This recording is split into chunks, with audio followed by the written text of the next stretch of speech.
All right, so we're here to talk about Project Amalgamate. We're from Precision Optical Transceivers. My name is Bryce Tennant. I'm the CTO of the Photonics division of the company. The goal of the project is to combine an electronic ASIC designed through your program to one of our silicon photonic ASICs that we've already designed in-house. So today we make transceivers, optical transceivers. This is an example of one here. This is a QSFP, which is a lower cost variant with performance values that are commensurate with the cost of the unit. Then there are the higher cost units, which are very high performance, but also very high cost. And so that right now there doesn't exist any systems or any transceivers that sit nicely between these amplitude modulated devices and these coherent photonic devices. So what we're looking to do is to make a transceiver that fits kind of in the middle here somewhere.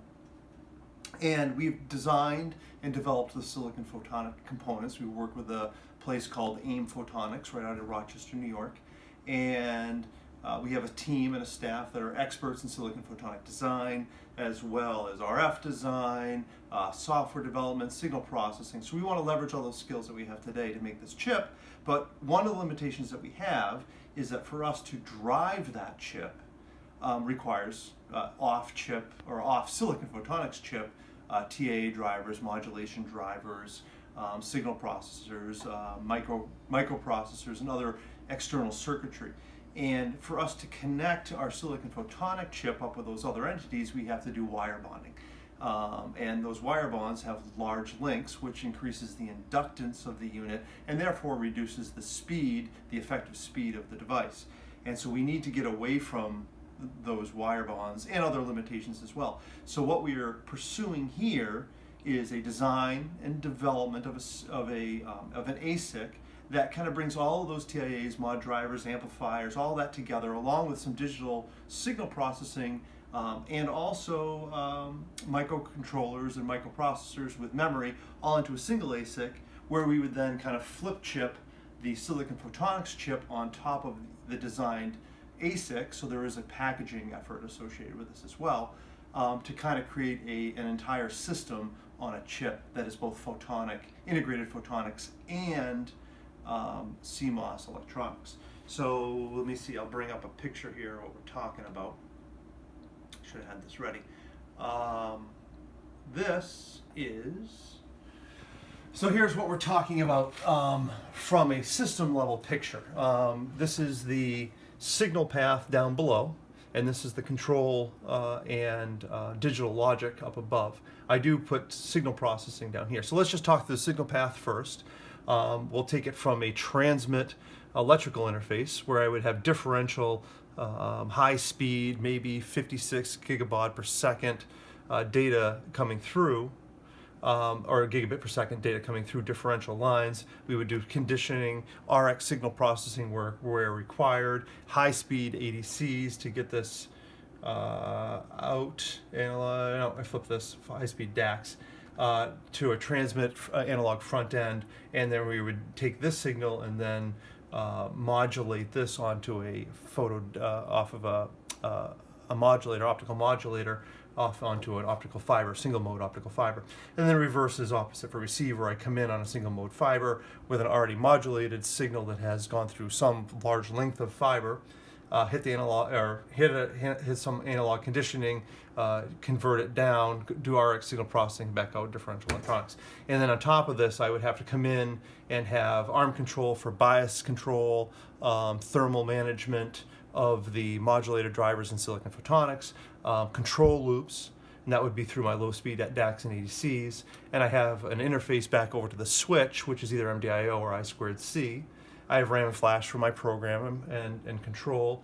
And then I have my standard interfaces either through JTAG or serial for control, and maybe some advanced interfaces if we want to do something fancy with a transceiver down the line. So we talked a little bit about the flip chip aspect. Here's what we are looking at. Here I've shown a picture of what conceptually clearly would be the ASIC itself, where we have copper pillars, hopefully, or something equivalent built into the ASIC.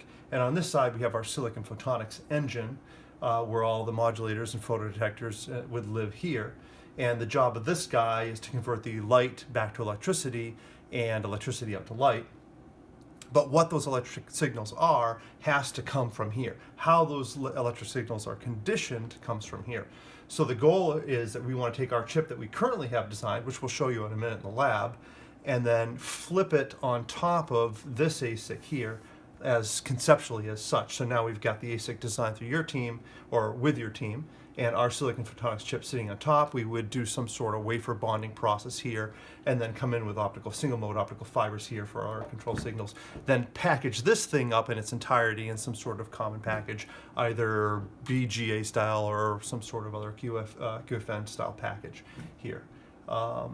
Yeah, so that's the concept and what we're trying to get to with Project Amalgamate, the combining the two. So now we're going to take you to the lab where you can actually see the silicon photonics chip in action.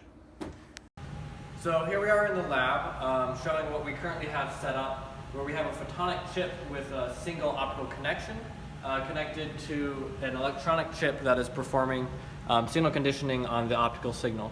So the electronic chip is connected to the photonic chip via these wire bonds currently, these wire bonds are very long. They add a lot of inductance to the signal and limit and reduce the bandwidth that this whole assembly can manage.